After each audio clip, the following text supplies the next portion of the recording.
Hello दोस्तों, कैसे हैं आप सब लोग। क्लास 12th की इकोनॉमिक्स में आज हम पहली बार शुरू करने जा रहे हैं इंडियन इकोनॉमिक डेवलपमेंट। जी हाँ, इंडियन इकोनॉमिक डेवलपमेंट आज हम स्टार्ट कर देंगे और आईईडी का जो पहला चैप्टर है आज हम शुरू करने वाले हैं, that is Indian economy on the eve of independence का पहला पार्ट। क्लास ये जो इकोनॉमिक्स है ना, ये पूरी की पूरी हिस्ट्री है। यहाँ पे हम बात करने वाले हैं कि हमारी इंडियन इकोनॉमी गुलाम बनने से पहले कैसा था, गुलाम के दौरान हमें क्या क्या नुकसान हुआ, कैसे ईस्ट इंडिया कंपनी ने हमारी जो पूरी की पूरी कंट्री को कब्जा कर लिया, डिवाइड एंड रूल की पॉलिसी अपनाई। क्लास बहुत सारे कंट्रीज को तोड़ दिया, यहां से पाकिस्तान, बांग्लादेश, भूटान, ऐसे कई सारी कंट्रियों में इंडिया को तोड़ दिया। बहुत बड़ा था इंडिया। इसको किस तरीके से नुकसान पहुंचाया, अंग्रेजों के आने के बाद हमारी कंट्री में क्या क्या चेंजेस हुए, किस तरीके से फार्मर्स को काफी ज्यादा क्लास नुकसान पहुंचा गया, हमारा हैंडीक्राफ्ट बर्बाद किया गया। हालांकि इंडियन रेलवे लेके आए, वो एक अच्छा डिसीजन आप जरूर कह सकते हो, लेकिन उसके अलावा क्लास इन्होंने पूरी तरीके से इंडियन इकोनॉमी को हार्म पहुंचाया, हमारा हैंडीक्राफ्ट खत्म कर दिया, हमारी इंडस्ट्रीज को पनपने नहीं दिया, अपने यहाँ पे हमारे पैसों का यूज किया, लोगों के साथ बहुत ज्यादा सोशली मेंटली टॉर्चर किया गया, हेल्थ और एजुकेशन पे कोई काम नहीं किया गया। तो हम यही सब पढ़ेंगे, किस तरीके से ब्रिटिशर्स ने हमारी इकोनॉमी को बर्बाद कर दिया और उसके बाद किस तरीके से इंडियन जो है आजादी मिली और उसके बाद हमारी इकोनॉमी कैसी थी, चाहे 5 प्लान हो, चाहे इंफ्रास्ट्रक्चर हो, चाहे एलपीजी हो, चाहे इन्वायरमेंट हो, चाहे अपने पड़ोसी मुल्क की बात हो, रूरल एरिया को डेवलपमेंट करना हो, ये सारा का सारा चीज हम पढ़ने वाले हैं इस 12th इकोनॉमिक्स के इंडियन इकोनॉमिक डेवलपमेंट में। पहले ये 11th की बुक में हुआ करती थी आईईडी, लेकिन लास्ट 2 ईयर से ये 12th की बुक में है, यानी कि आपके बोर्ड एग्जामिनेशन में इसका जो वेटेज है वो है 40 मार्क्स का। तो इसको कैसे किया जाए, देखो 10 चैप्टर्स है इसके अंदर, मैं 10 के 10 चैप्टर आपको अच्छी तरीके से करा दूंगा। हर एक क्लास में 2 से 3 क्लास के अंदर हर एक चैप्टर में खत्म करूंगा, किसी किसी बड़े चैप्टर्स में 4 पार्ट तक जा सकता है। लेकिन आप सबको आज से ठान लेनी है कि डेली बेसिस पे घर पे अच्छे से मेहनत करना है। इसकी नोट्स हमारा टेलीग्राम चैनल है, वहां पे आपको मिल जाएगा। इसके मेरे अच्छे से नोट्स जो है वो आपको टेलीग्राम चैनल पे सुनील पांडा 2021 और 2022, ये हमारा एक क्लास टेलीग्राम चैनल है, आप यहां पे जाके इसे ज्वाइन कर सकते हो फ्री ऑफ कॉस्ट। यहां पे आपको नोट्स मिल जाएंगे इस चैप्टर के। तो आइए शुरू करते हैं, बहुत सारी बातें नहीं करूंगा, पहले इस चैप्टर को स्टार्ट करूंगा। आप सबका भी सिर्फ एक ही टारगेट होना चाहिए कि कुछ भी हो, हमें ये वाला चैप्टर जो है पूरी तरीके से अच्छे से आना चाहिए, जो मैं आपको आज पढ़ाने जा रहा हूं। चैप्टर 1 अच्छे से आएगा तो इसके एमसीक्यूज होंगे, इसका ऑनलाइन टेस्ट होगा जहां पे मैं लाइव आके आपका टेस्ट लूंगा और आप इसके आंसर्स भी दोगे। तो लेट्स गेट स्टार्टेड। हमारा पहला जो है topic, that is Indian economy on the eve of independence, पहला चैप्टर। जस्ट आजादी ऐसे तो नहीं मिलनी कि अचानक हम गुलाम थे और अचानक से आजाद हो गए, ऐसे नहीं। आजादी मिलने से जो पहले का टाइम था, just before the independence, independence just पहले का जो टाइम था, that is called eve of independence. तो आजादी मिलने से पहले हमारी सिचुएशन कैसी थी, नोटबुक जरूर निकाल देना। कुछ इंपॉर्टेंट पॉइंट्स बताऊंगा, कुछ डाटा बताऊंगा, कुछ नाम बताऊंगा जो आपको याद रखने, ताकि इसे आप बोर्ड एग्जामिनेशन में 22 में इसका यूज कर सको। ध्यान समझना क्लास, चीजें नोट करते चले जाना जो जो इंपॉर्टेंट बताने वाला हूं। British India rule, sorry British rule in India. Class जो ब्रिटिश रूल आया वो कब आया क्लास, 23 ऑफ जून 1757, 1757 से लेकर 1947 तक जो है वो भारत गुलाम रहा। अप्रोक्सीमेटली 190 ईयर्स, कई जगह 200 ईयर भी लिखा हो अप्रोक्स, तो कोई प्रॉब्लम नहीं। यानी कि भारत को लगभग 200 साल, मतलब 3 पीढ़ी अप्रोक्सीमेटली निकल जाती हैं 200 साल के अंदर। तो आपको ये डेट याद रखनी क्लास, कब जो है वो क्लास हमें आजादी मिली तो सबको पता है, लेकिन गुलाम कब बना क्लास, 23 जून 1777, ये डेट आपको याद रखना क्लास, नोट डाउन कर लो। एक बैटल हुआ जिसका नाम है क्लास बैटल ऑफ प्लाजे, तो ये आपको बैटल भी ध्यान रखना है, यानी कि एक बैटल हुआ, दैट इज बैटल ऑफ प्लाजे। और उस बैटल ऑफ प्लाजे में क्लास यहां पे ईस्ट इंडिया कंपनी जीत गई। It is a victory of British East India Company over the Bengal. देखो बंगाल जो आज का है ना, उस टाइम पे क्लास बंगाल समझ लो बहुत बड़ा था, और बंगाल के अंदर ध्यान रखना क्लास, कोई भी चीज, कोई वॉर स्टार्ट होती थी, कहीं भी कब्जा करना होता, बंगाल एक डोमिनेंट रोल प्ले करता था। तो इन्होंने सबसे पहले बंगाल पर अटैक किया। उस टाइम राजा थे सिराजुद्दौला और उसकी फ्रेंच एलाइज। फ्रेंच एलाइज का मतलब क्या, कुछ फ्रेंच के दोस्त थे इनके, जिन्होंने बोला भाई कोई अटैक करे तो हमें बता देना। अब जब अटैक किया रॉबर्ट क्लाइव ने तो ये फरार हो गए, इन्होंने मदद नहीं करी और क्लास बेचारे सिराजुद्दौला हार गए। और 23 जून 1757 यानी 1757 को under the leadership of Robert Clive, Robert Clive, आपने अगर ठग्स ऑफ हिंदुस्तान देखी होगी तो उसमें रॉबर्ट क्लाइव को दिखाया गया है। तो रॉबर्ट क्लाइव की अगुवाई में एक लड़ाई लड़ी गई जिसका नाम था बैटल ऑफ प्लाजे। 23 जून 1757 पहले कब्जा जो किया गया वो किया गया बंगाल पे, और धीरे धीरे बंगाल के बाद अपना जो है ये हाथ फैलाते रहे और जो स्टेट्स है उनको कब्जा करते रहे। लेकिन इन्होंने जो क्लास ब्रिटिश ईस्ट ने कंपनी इंडिया आई इंडिया में, तो जो बेसिक पर्पस था वो क्या था, कॉलोनियल रूल को सेटअप करना over India was to use the resource. India में बहुत सारे रिसोर्सेस थे, चाहे नेचुरल रिसोर्सेस हो, क्लास ह्यूमन रिसोर्स हो, बहुत बहुत सारे रिसोर्सेस थे, उनको यूज करेंगे for the development of Britain.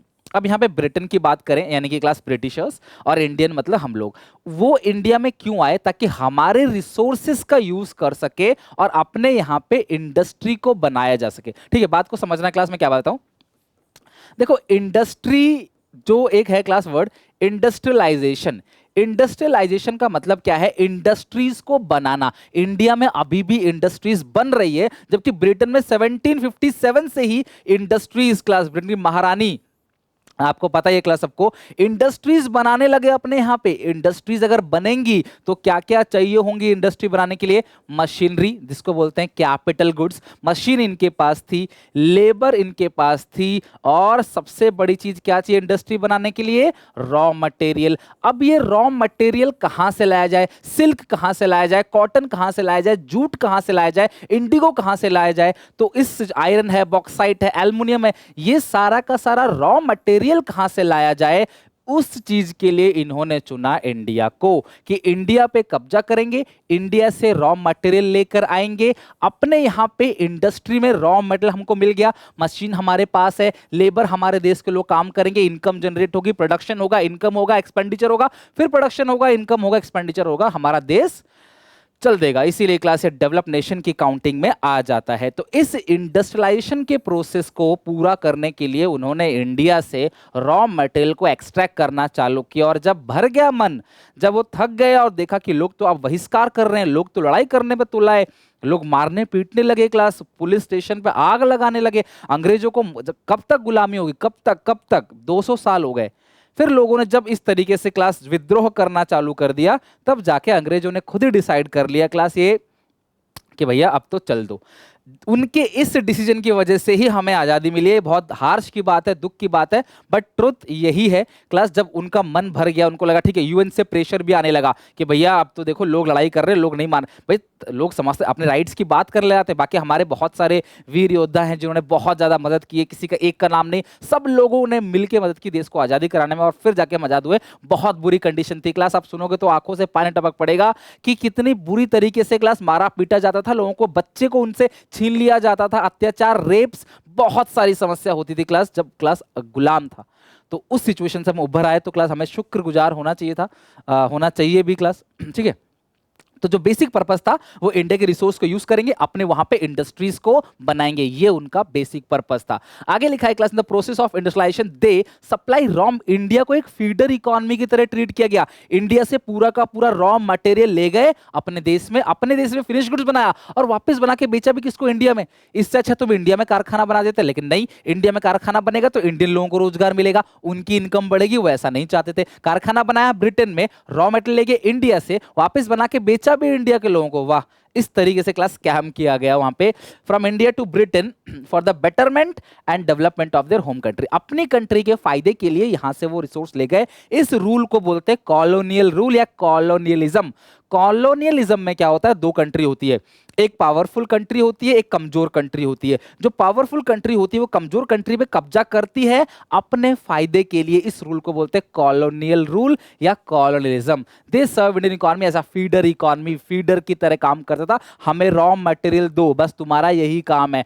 Due to this India का जो नेचुरल रिसोर्स है और ह्यूमन रिसोर्स है, इंसानों को भी बहुत नुकसान पहुंचा गया, मारा पीटा गया, लोगों को बहुत अन्याय अत्याचार हुआ, फ्रॉड हुआ, लोगों की जमीनें छीनी, बच्चे छीने, जान चली गई लोगों की, उनको पढ़ने लिखने नहीं दिया, उनको डेवलप करने नहीं दिया। ये किया क्लास इंडिया के अंदर।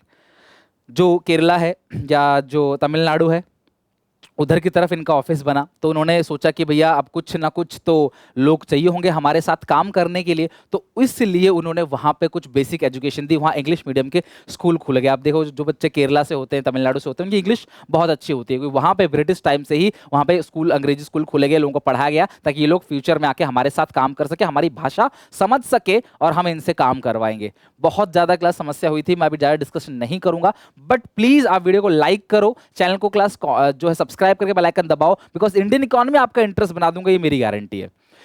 इंडियन इकोनॉमी में बच्चों को समस्या आते लर्निंग यार, यही लर्न कराऊंगा, डाटा भी यही कराऊंगा, तुम्हें कुछ नहीं करना, बस वीडियो देखना है, कॉपी में नोट करते चले जाना है, और इसे हो सके तो डेली बेसिस पे 15-20 मिनट आपको उठा के देख लेना, इतना ही करना है अपना। अगर इतना कर सकते हो, डैम श्योर आउट ऑफ 40 ही दिलाऊंगा, 39 भी नहीं आएंगे। बस खुद से प्रॉमिस करो, डेली आपने मेहनत करनी मेरे साथ साथ, ठीक है। चलो आगे देखते हैं क्लास। अपने सारे क्लास 12 के दोस्तों को शेयर कर देना, जिनको कहीं समझ नहीं आता, नोट्स भी यहीं मिलेंगे, क्लासेस भी यहीं पे होंगी, एमसीक्यू की प्रैक्टिस भी लाइव यहीं पे होगी, सब कुछ होने वाला है। बस यार आपको सपोर्ट चाहिए।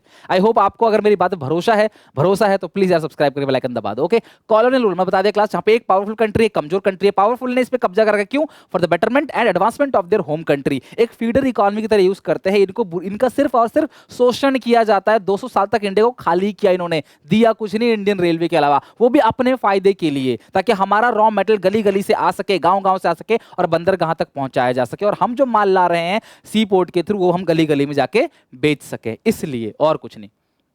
This rule is called colonial rule.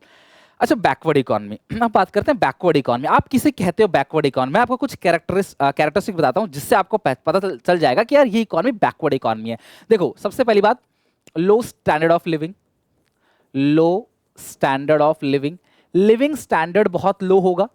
High dependency on agriculture, high dependency, और इसके अलावा क्लास अगर और भी कोई पॉइंट है तो प्लीज कमेंट करो। आप कमेंट करते हो ना, ऐसा लगता है दोनों हम दोनों पढ़ रहे हैं। हाई डिपेंडेंस ऑन एग्रीकल्चर, जिस देश के ज्यादातर लोग एग्रीकल्चर पे डिपेंड होंगे वो बैकवर्डनेस शो करेगा, ठीक है। लो लेवल ऑफ इनकम, या आप लिख सकते हो लो level of per capita income, लोगों की पर कैपिटा इनकम बहुत ज्यादा कम होगी। हाई बर्थ रेट, पैदा बहुत ज्यादा होंगे लोग, ठीक है, जिसकी वजह से पॉपुलेशन जो है वो बहुत ज्यादा बढ़ जाएगी, ठीक है। High birth rate, high birth rate, high birth rate, पैदा बहुत ज्यादा लोग हो रहे होंगे। लिविंग स्टैंडर्ड लोगों का जो है वो लो होगा, एग्रीकल्चर पे डिपेंड होगा। Low level of per capita income, lack of education, लोग जो है वो पढ़े लिखे नहीं होंगे, और पढ़ने लिखने भी नहीं दिया। इवन क्लास इन्होंने बांटा, डिवाइड एंड रूल, बांटो और शासन करो, आपने मूवीज में तो देखा ही होगा। ये जो इकोनॉमी होती है इसको बोलते हैं क्लास, इसको बोलते हैं बैकवर्ड इकोनॉमी, पिछड़ी हुई, लेस डेवलप इकोनॉमी, आप इसे कह सकते हो लेस डेवलप इकोनॉमी। क्या कहते हैं? Less develop economy. Next, developing India, developing economy है, यानी कि धीरे धीरे अंडर डेवलप से डेवलप की तरह शिफ्ट हो रहे हैं। तो आपको पता कैसे चलेगा? जहां पे धीरे धीरे लोग क्या करेंगे, एग्रीकल्चर से शिफ्ट होंगे इंडस्ट्रियल सेक्टर की तरफ, यानी धीरे धीरे लोग एग्रीकल्चर छोड़ते चले जाएंगे, इंडस्ट्रीज को बनाते चले जाएंगे। लोगों की जो इनकम होगी ना, लोगों की जो इनकम होगी वो धीरे धीरे पर कैपिटा इनकम, प्रति व्यक्ति आय धीरे धीरे बढ़ने लगेगी, जीडीपी बढ़ने लगेगा। जो मेल और फीमेल के बीच में डिस्क्रिमिनेशन बहुत ज्यादा होता है, बैकवर्ड इकोनॉमी में मेल और फीमेल के बीच भेदभाव बहुत ज्यादा मिलेगा आपको, लेकिन डेवलपिंग इकोनॉमी में धीरे धीरे भेदभाव जो है वो कम हो रहा है, लोगों की इनकम धीरे धीरे बढ़ रही है, लोग धीरे धीरे एग्रीकल्चर से इंडस्ट्री की तरफ जा रहे हैं, एजुकेशन धीरे धीरे लोगों को मिल रही है। ऐसी इकोनॉमी को हम लोग क्या देते हैं क्लास? नाम डेवलपिंग इकोनॉमी। और इंडिया एक डेवलपिंग इकोनॉमी है, जिसके अंदर क्लास आपको ये सारे के सारे फीचर देखने को मिलेगा। आई होप कि आपको क्लियर हो गया होगा कि डेवलपिंग इकोनॉमी क्या है अब तक अच्छे से, ठीक है। नेक्स्ट देखते हैं इसके बाद, डेवलपिंग इकोनॉमी के बाद स्टैग्नेंट इकोनॉमी। स्टैग्नेंट इकोनॉमी मतलब क्या है? जहां पे स्लो ग्रोथ है या नो ग्रोथ है। ऐसी इकोनॉमी जहां ग्रोथ बहुत स्लो है या ना के बराबर है, जहां पे तरक्की हो ही नहीं रही, देश का प्रोडक्शन बढ़ ही नहीं रहा, स्लो ग्रोथ या नो ग्रोथ, ऐसी इकोनॉमी को क्या बोलते हैं? Stagnant economy. नोट्स आपको मेरे टेलीग्राम चैनल पे मिल जाएगा, फ्री ऑफ कॉस्ट है। मेरे पढ़ाने के बाद मेरे नोट्स 3 या 4 पेज के होंगे एक चैप्टर के, पूरा याद कर लेना, कोई भी क्वेश्चन हो वो पूरा का पूरा बन जाएगा। इसकी जब गारंटी मैं पब्लिक प्लेटफॉर्म पे आके कह रहा हूं तो क्लास में फ्री ऑफ कॉस्ट दे रहा हूं, आपसे कोई चार्ज भी नहीं कर रहा, बस आपसे सपोर्ट चाहिए, इतना सपोर्ट कि मेरा मन करे कि दिन रात आपके लिए मेहनत करूं, और उसके लिए आपका लाइक, कॉमेंट, शेयर ये बहुत जरूरी है, ठीक है। समझ आ रहा हो तो प्लीज क्लास लाइक जरूर करना, मुझे पता चलता है कि कितने लोगों को अच्छे समझ आ रहा है। वाइब्रेंट इकोनॉमी, चमकीली इकोनॉमी, जापान, स्विट्जरलैंड, ठीक है। उसके बाद आपका अलग अलग और कंट्री है, जैसे मान लेते हैं क्लास कनाडा हो गया, ठीक है, या फिर मान लो हांगकांग हो गया। ये सब इकोनॉमी डेवलप इकोनॉमी है, इतनी तरक्की कर चुके हैं class, high income, high level of per capita income, पर कैपिटा इनकम ज्यादा है, लोगों की कमाई जो है वो ज्यादा है, एजुकेशन लेवल जो है वो ज्यादा है, लिविंग स्टैंडर्ड हाई है, और सबसे बड़ी बात क्या है क्लास पता है? डिफरेंस बहुत कम है, यानी कि जो आपका मेल और फीमेल का डिफरेंस है वो बहुत कम है। इनकम के बीच का डिफरेंस हमारे इंडिया में क्या है? कोई 100 करोड़ कमा रहा है, कोई बेचारा भूखा मर रहा है, खाने को भी नहीं है उसके पास पैसे। समझे? कोई 10-10 गाड़ियां रख रहा है और किसी बेचारे पे साइकिल भी नहीं है। इस टाइप का डिफरेंस इन कंट्रीज में देखने को नहीं मिलता। आप जाओगे ना इन कंट्री में, इन कंट्री के जो नेता लोग हैं, जो बड़े सेलिब्रिटी लोग हैं, वो भी जाते हैं सब्जी खरीद रहे हैं, राशन खरीद रहे हैं, रास्ते में मिल गए आपको। इंडिया में क्या है, कोई प्रधान भी बन गया अगर, तो भैया वो दिखना बंद, धरती पे पैर रखना बंद हो जाएगा उसका, उसके आते ही भीड़ लग जाएगी। भैया ऐसा नहीं है। बराक ओबामा जी जब जाते थे घूमने फिरने कहीं भी, नॉर्मल रोड पे निकलते थे, पैदल निकलते थे, कोई डिफरेंस नहीं। प्रेसिडेंट ऑफ यूएस, इतनी बड़ी बात है, जबकि इंडिया के तो प्रधान लोग, जो मुखिया लोग होते हैं, वो भी पब्लिक से मिलने को, बातचीत करने को रेडी नहीं होते। इनके बीच ऐसा डिफरेंस नहीं होता है, सब जो है वो अच्छे लेवल के लोग होते हैं। सबसे बड़ी बात क्या है? High level of technological advancement. ठीक है, यानी कि इन कंट्री में जो टेक्नोलॉजिकल एडवांसमेंट है, यानी कि जो नई नई टेक्नोलॉजी ये लोग लेके आते हैं, बहुत हाई लेवल की लेके आते हैं, फास्ट नई नई टेक्नोलॉजी। अभी अब आपको पता है क्लास, ये लोग जो 4G 5G तक पहुंच गए क्लास, इनके यहाँ 8K आने वाला है। और हम लोग तो हैं अभी मोबाइल फोन चलाओ तो क्लास बफरिंग होती रहती है और प्रॉपर तरीके से नेट चलता भी नहीं है, सड़कें हैं टूटी फूटी हैं, मेट्रो है, भीड़ है। तो ये ऐसी सारी समस्या इनकी कंट्री में नहीं है, इनकी हाई टेक्नोलॉजी है। मतलब अगर वो टेक्नोलॉजी अगर हम जाएंगे तो हम बोलेंगे यार वाह यार क्या विकसित देश है। बुलेट ट्रेन आ गया, बताओ 500-600 किलोमीटर पर आवर की स्पीड, और हमारे यहाँ ट्रेन 10 घंटे लेट, 8 घंटे लेट, 4 घंटे लेट। तो यानी कि हम लोग इनसे पीछे हैं। समझ रहे हो बात को? तो यानी कि ये लोग जो है डेवलप हो चुके हैं और हम लोग अभी डेवलपिंग की स्टेज में हैं। उम्मीद है जल्दी हम लोग भी क्लास जो है वो डेवलप हो जाएंगे। High level of technology advancement, नई नई टेक्नोलॉजी जो है वो चेंजेस इन टेक्नोलॉजी कंटिन्यू आता रहता है। इस इकोनॉमी को वाइब्रेंट यानी कि चमकीली economy. Amputated economy, divide and rule, ध्यान रखना, डिवाइड एंड रूल। जिस कंट्री में डिवाइड करके लोगों को रूल किया जाता है, शासन किया जाता है, ऐसी इकोनॉमी को बोलते हैं क्लास एम्प्यूटेटेड इकोनॉमी। यानी कि जहां पे बांटो और शासन करो, लोगों को बांटो, हिंदू मुसलमान, रीजनल बेसिस पे या कस्टम बेसिस पे या लैंग्वेज बेसिस पे, किसी भी बेसिस पे बंटवारा करो। यही तो हुआ जिसकी वजह से मोहम्मद जिन्ना ने कहा कि भैया हमें अपना अलग देश चाहिए, हमें अपना संविधान खुद बनाना है, जिसकी वजह से इंडिया पाकिस्तान अलग हुआ। तो कहने का मतलब क्या, फिर पाकिस्तान और बांग्लादेश जो है वो अलग हो गए। तो कहने का मतलब क्या है कि जहां पे लोगों को लड़ाई करवा दी जाती है, तोड़ा जाता है लोगों को। जैसे अभी हमारी कंट्री में क्या चल रहा है, हिंदू मुसलमान, एक नेता कहता है मैं हिंदू सपोर्ट करूंगा, एक कहता है मुसलमान सपोर्ट करूंगा, हिंदू वोट हमारे, मुसलमान वोट हमारे। इस चीज में ये लोग लड़ाई करते रहते हैं और लड़ाई करके अल्टीमेटली पब्लिक राजा है, पब्लिक राजा कह के पब्लिक का ही सबसे ज्यादा नुकसान करते हैं। पब्लिक का ही सबसे ज्यादा नुकसान होता है इस सिचुएशन में। मान लो क्लास मुसलमान नहीं रहते तो फिर हिंदू आपस में लड़ेंगे, बोलेंगे भाई हम पंडित हैं और तुम अलग हो। तो मतलब बहुत सारे कास्ट होते हैं ना क्लास, मतलब ब्राह्मणों के अंदर भी, हिंदू के अंदर भी। तो मतलब कि क्या है कि लड़ाई करवाओ, लड़ाई करा के बांटो और अपने अपने वोट बटोरो, जो नेता कर रहे हैं क्लास। हार्श की बात है, दुख की बात है, मे भी बहुत सारे लोग अग्री ना हो इस बात से, लेकिन ये चीज उस टाइम से ही चलता हुआ आ रहा है कि जब कंट्री को तोड़ना हो, लोगों को बांटो, कस्टम के, ट्रेडिशन के अकॉर्डिंग। तुम ऐसा हो इसलिए तुमको ऐसा बोल दिया, तुम्हारे जात ये है इसलिए तुमको ऐसा बोल दिया। इन सारी चीजों से लोगों को बांट के, लड़ाई झगड़ा करवा के कंट्री को तोड़ना, that is called amputated economy. ऐसी इकोनॉमी को एम्प्यूटेड इकोनॉमी बोलते हैं। सेमी फेडरल इकोनॉमी क्लास, एक सिस्टम आपको बताऊंगा जिसका नाम है जमींदारी प्रथा या जमींदारी सिस्टम। जमींदारों से कहा जाता था तुम्हें जितना लूटना है किसान को लूटो, हमें तकलीफ नहीं है, हमें हमारा लगान टाइम पे देते रहना, जितना अत्याचार करना है करो। अच्छा, हम उस पर अत्याचार करेंगे, अगर वो आपके पास जाएगा तो यार हमने ही तो बोला है आपको अत्याचार करो, किसके पास जाएगा? रक्षक ही भक्षक बन जाए तो हम क्या करेंगे उस सिचुएशन में? तो इसको बोलते हैं क्लास सेमी फेडरल इकोनॉमी, जहां जमींदारी सिस्टम चलती है और जमींदार के पास, जिनके पास लैंडलेस लेबर है, जिनके पास जमीन नहीं है, वो जमींदार के पास जाते हैं। जमींदार उनसे काम कराता है बहुत कम अनाज देकर या बहुत कम पैसे देकर, और बाकी का अमाउंट जो वो लगान भरता है, टैक्स भरता है। और इस सिचुएशन में फार्मर्स का, इंडिया कृषि प्रधान देश है और फार्मर्स का कितना नुकसान होता है आप समझ सकते हो कि किसानों को सिर्फ उतना ही दिया जाता था कि 2 वक्त तक खाना पका के खा सके, इससे ज्यादा नहीं। यानी कि वो कल खाएगा कि नहीं खाएगा उसको नहीं पता है। ये बहुत बुरी कंडीशन थी किसान अन्नदाता कहते हैं, लेकिन बहुत बुरी हालत है। इसीलिए ये बिल्कुल हार से आप खुद से पूछो, अपने माँ बाप से पूछो, क्या वो आपको किसान बनाना चाहते हैं? क्या वो कहेंगे मेरा बेटा किसान बने? कभी नहीं कहते। किसानी ना करे मेरे बेटा, खेती बाड़ी ना करे मेरे बेटा, इसलिए पढ़ा रहा हूं ना, मेरी बेटी को काम ना करे, ये वाला काम ना करे, इसलिए मैं पढ़ा रहा हूं। तो यानी कि इतना बुरी तरीके से क्लास फार्मर्स का शोषण किया गया। 200 साल में अभी उभरे कहाँ हैं? अभी साल ही कितने हुए हैं आजादी के। तो उस सिचुएशन में क्लास आप देख सकते हो कि कितना ज्यादा किसानों को नुकसान हुआ, और इस इकोनॉमी को बोलते हैं सेमी फेडियल इकोनॉमी। तो बेटा ये तो कुछ बेसिक बातें थी।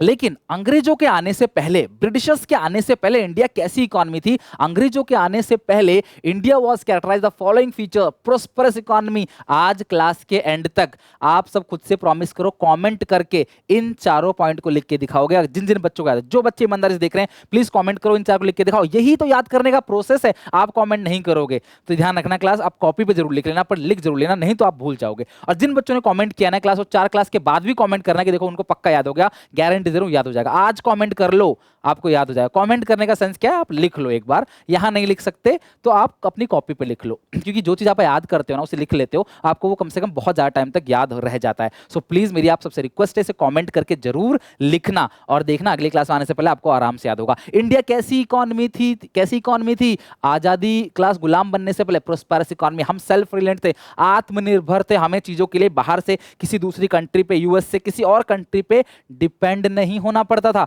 हमारे यहाँ अनाज उगाते थे, खाते थे, छोटी मोटी हैंडीक्राफ्ट इंडस्ट्री थी, कपड़े मिल जाते थे, खाना कपड़ा मिल गया, रहने की जगह मिल गई। जगह जो थी, जमीन तो उस टाइम पे इतनी महंगी थी नहीं, आज जैसी महंगी जमीन है उस टाइम पे नहीं थी। तो यानी कि इंडिया कैसी इकोनॉमी थी? Prosperous economy. India was self reliance, यानी कि सेल्फ रिलायंट थी। हमें किसी दूसरे पे डिपेंड नहीं होना पड़ता था, बिल्कुल आजाद थे हम। ठीक है, तो ये था अंग्रेजों के आने से पहले, बिफोर द एडवेंट। एडवेंट का मतलब है आगमन। अंग्रेजों के आने से पहले, ब्रिटिश रूल के आने से पहले इंडिया की हालत ऐसी थी।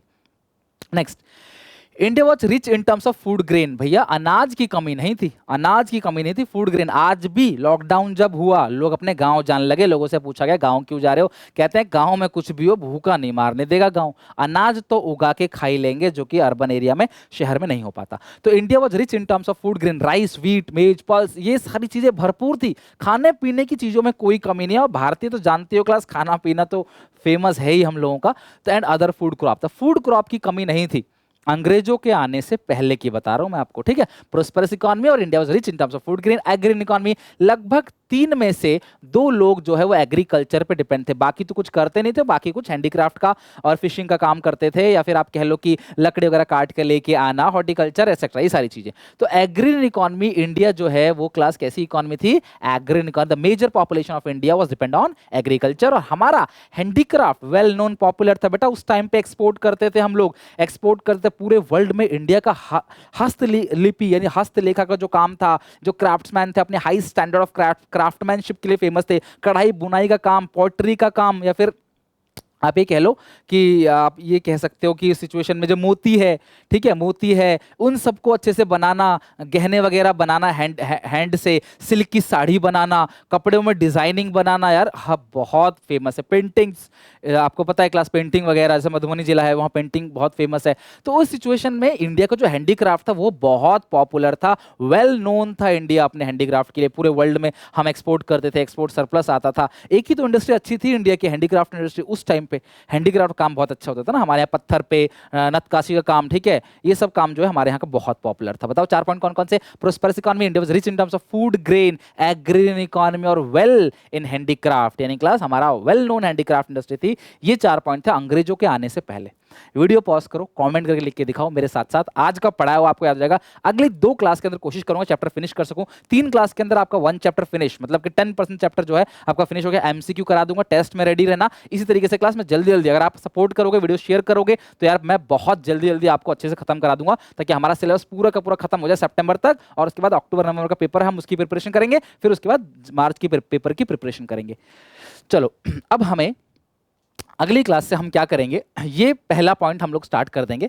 हम इस चैप्टर के अंदर, हमने चैप्टर का पूरा का पूरा इंट्रोडक्शन तो आज ले लिया। आई होप आपको समझ आएगा, आपके लाइक से मुझे पता चल जाएगा समझ आया कि नहीं। State the Indian economy difference, यहाँ पे हम क्या करेंगे, अलग अलग सेक्टर में किस तरीके से अंग्रेजों ने हमें बर्बाद किया। हमारा एग्रीकल्चर सेक्टर कैसे बर्बाद किया, हमारा इंडस्ट्रियल सेक्टर को कैसे इन लोगों ने खराब किया, हमारा जो फॉरेन ट्रेड है, विदेशी व्यापार, उसे कैसे खत्म किया, डेमोग्राफिक प्रोफाइल क्या थी हमारी, लोग किस पे डिपेंड थे ऑक्यूपेशन के लिए, और हमारा इकोनॉमिक और सोशल इंफ्रास्ट्रक्चर। इंफ्रास्ट्रक्चर मतलब वही पूरा का पूरा, जैसा बैंकिंग हो, चाहे सड़क हो, चाहे क्लास हेल्थ हो, एजुकेशन हो। सोशल के अंदर आता है हमारा हेल्थ और एजुकेशन की बात करेंगे। इकोनॉमिक के अंदर क्लास हम बात करेंगे हमारे पूरे के पूरे इंडस्ट्री डेवलपमेंट की, चाहे रोडवेज हो, क्लास रेलवेज हो, क्या क्या डेवलप हुआ, टेलीग्राम, कम्युनिकेशन, बैंकिंग, किस किस तरीके से हम लोगों का डेवलप तो कुछ किया नहीं क्लास, रेलवे के अलावा बर्बादी किया बस।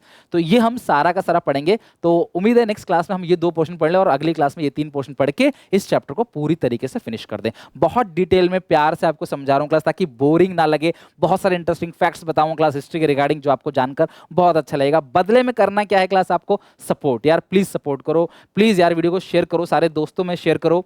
सब्सक्राइबर कम है इसका मतलब ये नहीं कि ये चैनल आपको जो है वो कम पढ़ाई देता है। क्लास बहुत अच्छी लेवल की मैं मेहनत करता हूँ, डेली बेसिस पे वाले काम कर रहा हूँ। क्लास आप सपोर्ट करोगे तो हम क्लासेस भी बढ़ाएंगे आगे चल के। तो यार प्लीज सब्सक्राइब कर लो, बेल आइकन दबा दो, सारे दोस्तों में शेयर कर दो। टेक केयर, बाय बाय, मिलते हैं नेक्स्ट वीडियो में।